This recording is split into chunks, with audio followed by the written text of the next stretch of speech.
Hi, welcome to Loft Data 1. My name is Diego, and today I'm talking about Mission Impossible: The Final Reckoning. After nearly 3 decades of jaw-dropping stunts, globe-trotting espionage, and Tom Cruise defying the laws of physics, the Mission Impossible franchise finally reached its supposed conclusion. Funnily enough, this film didn't really conclude anything. Quick heads up, this review may contain the occasional minor spoilers, but I'll do my best to avoid them. Now, I've only ever seen the first film in the franchise, so the full weight of the legacy and the callbacks felt a little bit lost on me. Not just that, the movie starts directly where Dead Reckoning Part 1 left off, so I was already lost walking into this movie. That said, I was determined to have a good time because it was my friend's birthday and he is a die-hard Mission Impossible fan. Chan, I love you. In a nutshell, this movie is about Ethan doing what he does best, chasing a rogue AI called the Entity. The Entity has been hijacking global weapon systems, forcing Hunt and his team to seek out Luther Stickel, who developed a poison pill malware to neutralize the AI. They race against Time and Gabriel, an assassin from Ethan's past, trying to take control of the Entity. It's a pretty standard doomsday plot and it's enjoyable. However, as a newcomer to the series, I would not recommend starting with this movie. There is a lot of information and exposition that just blew past me and left me in the dark. Some people are okay with that, but I am not. I, under no circumstances except for Chandler's birthday and reboots, will ever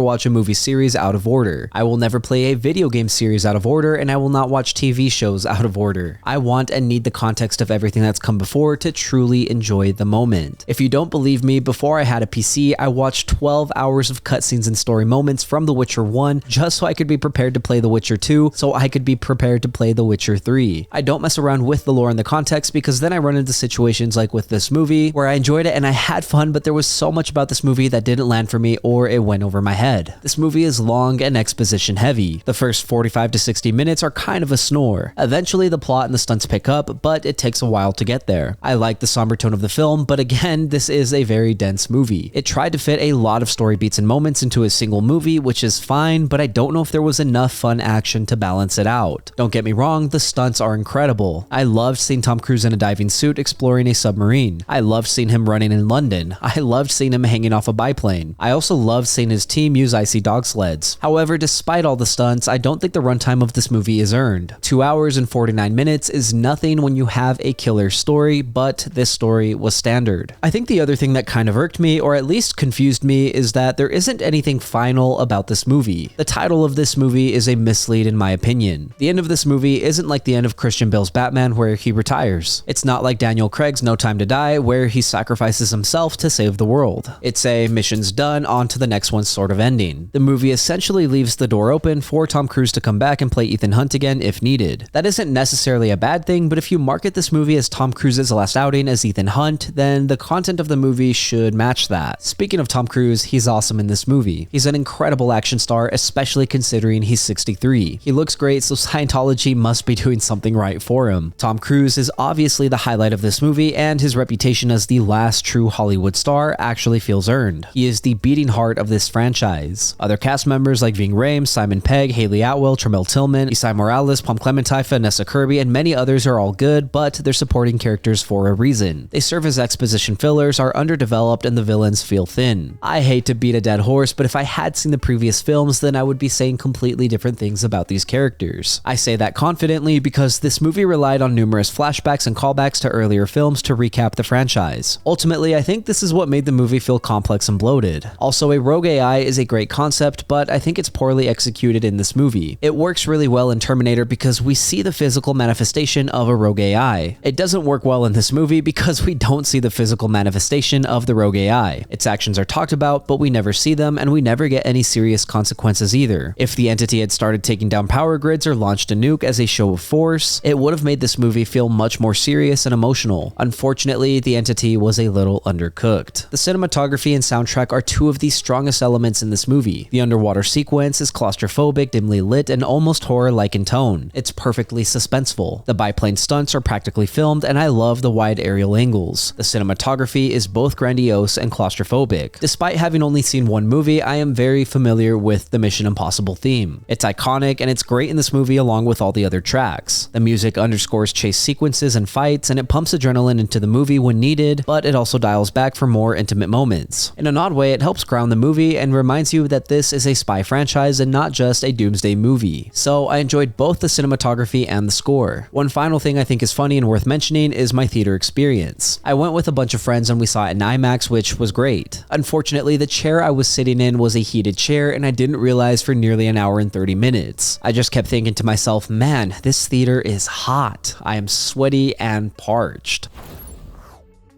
In the end, Mission Impossible: The Final Reckoning is a mixed bag for me. It's undeniably entertaining when Tom Cruise is sprinting through streets, diving in submarines, or clinging to the side of a biplane, but the long runtime, exposition-heavy pacing, and undercooked villain really weigh it down. As someone who hasn't kept up with the series, I found myself lost in all the callbacks and legacy beats, and the final in the title feels misleading since nothing about this ending feels truly conclusive. That said, the cinematography and soundtrack are top tier, the stunts are jaw-dropping, and Cruise proves once again why he's the last great action star. If you've been along for the ride since the beginning, I think you'll find more here than I did. For me, it's a fun but flawed blockbuster that doesn't quite stick the landing. Thank you for listening to my review of Mission Impossible: The Final Reckoning. If you enjoyed the content, leave a like and hit subscribe. If you did not enjoy the content, thank you for sticking around. As always, I would love to read what you have to say, so leave a comment and let me know what you're thinking. Also, if there's something you want to see reviewed, don't forget to let me know and I will do my best to get to it. Lastly, if you want to see some more from me, then you can check out my vlogs linked up above or my podcast Good Friends. Again, thank you for watching. My name is Diego and I will see you next time.